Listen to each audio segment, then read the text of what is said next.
নমস্কার বন্ধুরা, আজকে আমি এগ সয়াবিন কারি বানাবো। আমি কিভাবে বানাচ্ছি আপনারা দেখুন।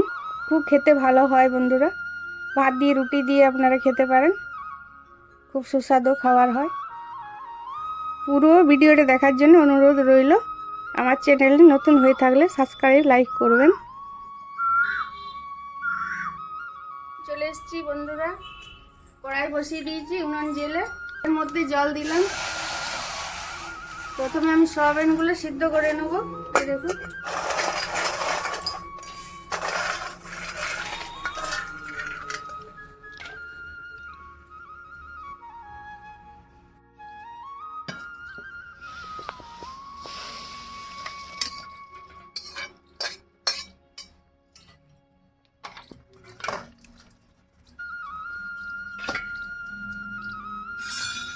সিদ্ধ করে আমি ছেঁকে নিয়েছি, নিগড়ে নিয়েছি, জলটা ভালো করে ধুয়ে নিয়েছি।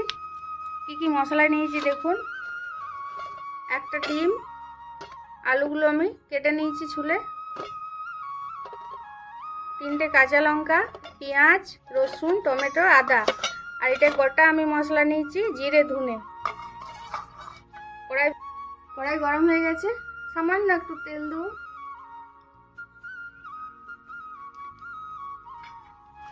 প্রথমে ধনে জিরেটা আপনারা গুঁড়োও দিতে পারেন, আমি গোটা ছিল, গোটাটা আমি ভেজে নেবো আগে।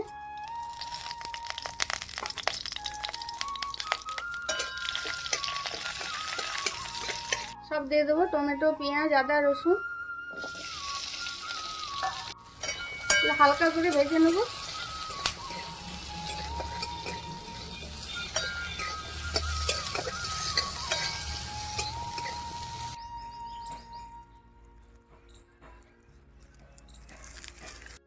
এই দেখুন, হালকা করে ভেজে নিয়েছি, বাটিতে ঢেলে নেব।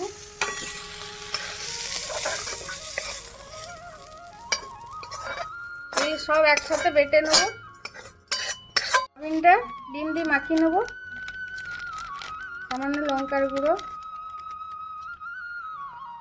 অল্প লবণ,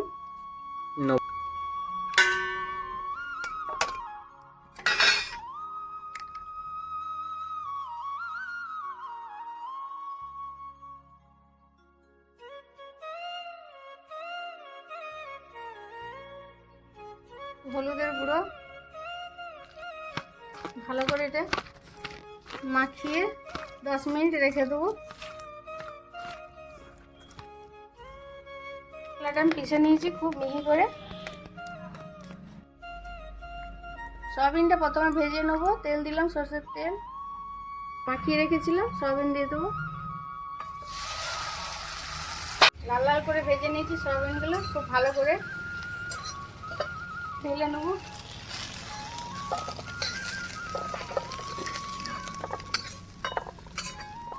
এই রান্নাটা খেতে খুব ভালো লাগে, সুস্বাদু লাগে বন্ধুরা।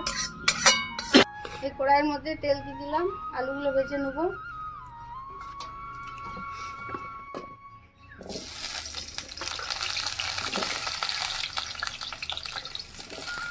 আলুগুলো ভেজে নিয়েছি লাল লাল করে, দেখুন তুলে নিচ্ছি।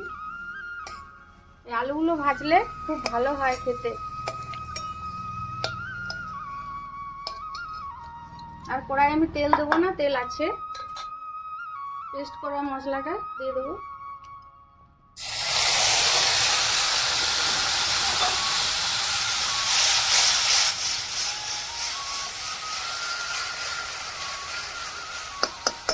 একটু কষিয়ে নেব। হলুদের গুঁড়ো, পরিমাণ মতো লবণ। সয়াবিনে আলুতে আমার একটু করে লবণ দেওয়া ছিল।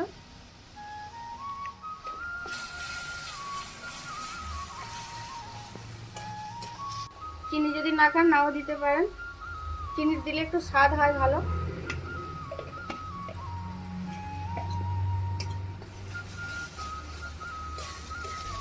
ভালো করে মশলাটা কষিয়ে নিচ্ছি। মশলা কষানো হয়ে গেছে, আমার তেল ছেড়ে দিয়েছে। সয়াবিন আলু সব দিয়ে দেবো।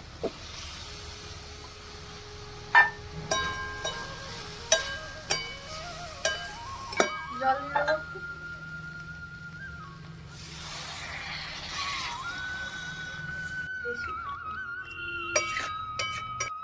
গরম মশলা দিয়ে নামিয়ে নেবো। কারি হয়ে গেছে আমার। এগ কারি রান্না হয়ে গেছে বন্ধুরা। দেখুন দেখতে কি সুন্দর লাগছে।